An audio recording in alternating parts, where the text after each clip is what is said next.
part 2 of the Curry Chronicles, because this is recorded right after the previous video in which I was eating curry and talking about philosophy, like life philosophies and stuff like that. If you're interested, go check it out. But I've heard so many things about relationships recently, or just general standards for dating and things like this, and it's kind of pissing me off because like the culture is so fucked. It's unbelievably fucked.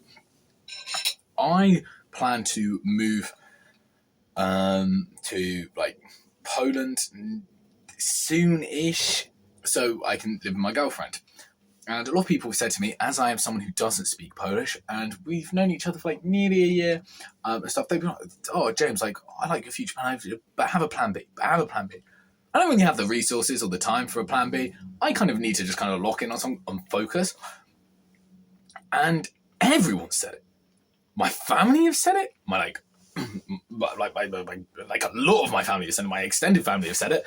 I got a bunch of mates who've said it. I got a bunch of extended mates who have said it. I'm like, gee, Louise, like, what? Everyone seems to sort of like have in the back of their mind that like a reservation to fully committing to someone, really, and having faith that stuff will work out. I've been broken up with. I'm not an idiot. Like, I'm not like a night. I mean, I guess maybe I am, but like I wouldn't know it. But it's not like I'm completely inexperienced with being naive. I'm very, very cautious sometimes. But it makes me think when the first thing people say to me is like, "Oh, be careful, like be careful." It's like, it's very weird. It's very weird. I heard there's a good saying from somewhere that in the Bible, it's a biblical saying. It's not from the Bible. I guess I don't think it's a direct quote. Leave and cleave is like the idea that if you are like gonna marry someone, you leave your families and you cleave to each other. Not getting married, but I think I'm dating or like going out with this person with the intent to like marry if that works out, and I don't know if that's typical or not. So I guess some people might just be friends with benefits. I know someone that's like that, but yeah, maybe it's me that's been uncommon there, but it doesn't mean I'm wrong, or I just it's not very nice. Like, and I've heard multiple places now on the internet, people just asking like, "Oh, what's your body count?" And just on like dumb podcasts or TV shows.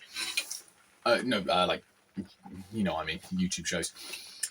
And there was a joke I saw this guy saying like, "Oh, how many?" A girl asked, "Oh, what's your body count?" He said, "Oh, today or like my life?" And she's like, "Today, I guess." And he said, "Oh, today 1." And she's like, "Oh, and the rest of your life?" Is like, "Oh, also 1."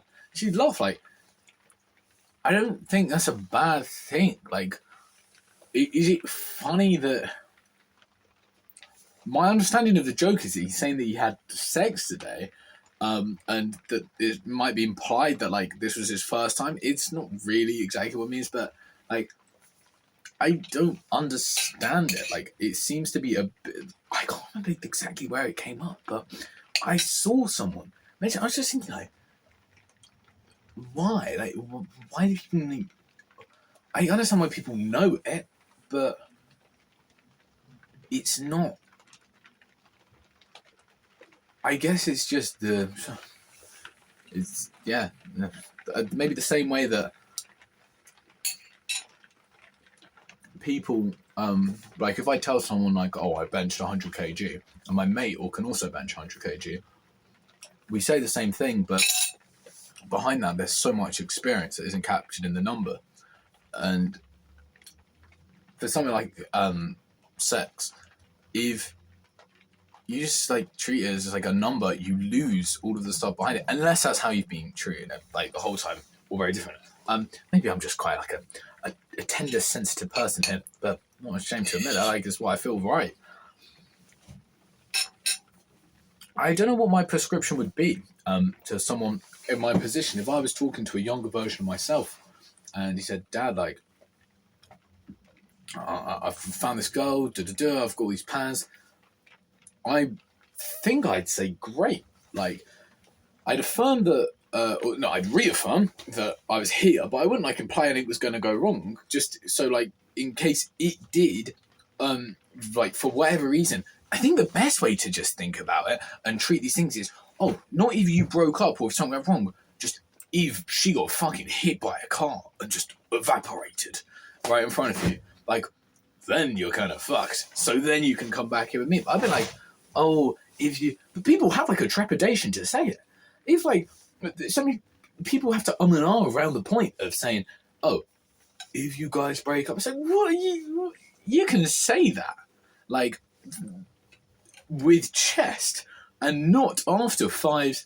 Oh, just be careful.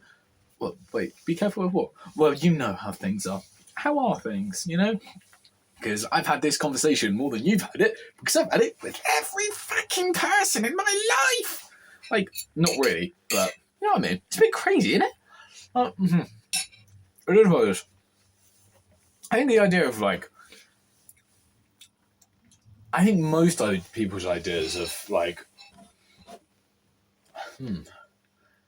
love is a fickle thing. Maybe most people's ideas of relationships are a bit fucked, but and they see it as something that kind of really serve themselves. That certainly could be possible. I don't really empathize with it, but I know from having experiences with myself where I've had far transformations in terms of how I view things, such as pornography, for example, now to how I did then in the past. And I know people can change. I also know how fucked up people's, like, mindset can get. And there are a lot of, like, there are some people who are bad people. Like, everyone is capable of, like, redemption. Everyone can be forgiven. But that does not mean that, like, when someone is doing something that is atrocious, that they just aren't enjoying it. Like, you know, or, like, really sort of feeding off of, like, an energy that they get from it. And so maybe, like, the same way that I would kind of understand how people, like, could maybe just be very selfish going into relationships and looking to really to only gratify themselves. I still don't think, if I knew what it was like or had met someone who really sort of, then I think I'd probably be able to be a bit more confident that that was the case. But I think a lot of it's just confusion as well. Like, people sort of seem to be scared of themselves sometimes and not willing to do. I don't know what I'm saying there. There is, I can think of one person who may be a bit, I think the word's narcissistic, right? Or actually it might not be, but quite selfish, and has done something to really sort of, that was a really bad thing, and doesn't seem incredibly remorseful from it. And yeah, there are some bad people. This is what I'm very grateful for having had this sort of transformative experience in terms of mentality. A good way to think about it is, just in case you don't really know what I'm talking about, this is something that is very good to experience. But this doesn't mean don't go like get addicted to cigarettes, so that instead of now seeing a pack of cigarettes and thinking like, oh, mum always told me not to smoke, you're thinking, oh my God, I need these. You see, don't go get addicted to anything. But think about like how like I don't know, someone who after someone's bulked a lot, food, like I don't not really I'm okay. So I'm sometimes I'm waffling.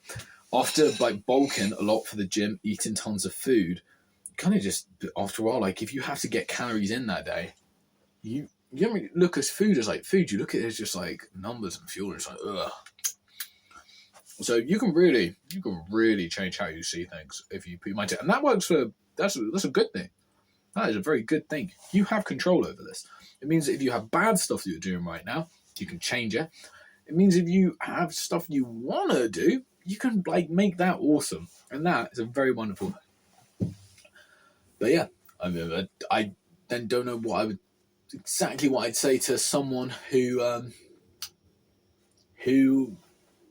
if they said, "Oh, how should I orient my mind and mentality towards relationships?" I think honestly, I'd just tell them, "Boom, man! Like, have a fun time. Make sure this person enriches your life, and follow the little thread along, and maybe like you'll go from like having a crush on the person to loving the person, and then maybe you just want to like take care of them and hang out with them and like all of this good stuff. Maybe not, but as long as you fully commit or like go in like to it, you're not gonna really have any regrets. You're not gonna come if it went wrong, you're gonna come off it thinking like, oh, if only I'd put a bit more effort in. It's a real shame to like never really have tried at something, especially when this something is so important. Yeah, that's what I've got to say. Have a wonderful day, and let me know if anyone's got any like random little comments or thoughts about this down below, because I'd love to. I'd love to what? I'd love to read them and converse with you, mainly because I'm going to be thinking, this is good for the algorithm. Actually, no, that's not true. I really like that's a great byproduct of it, but oh my god, some of the things people say are great. I'm quite way too enthusiastic about the orange apple juice video, but this is the audience I'm trying to connect with, the real elite of the world. You've got orange juice drinkers, juice appreciators, everyone else. It's like a fucking mosh pit down there. Cool. Well, catch you. Have a very wonderful day. Goodbye.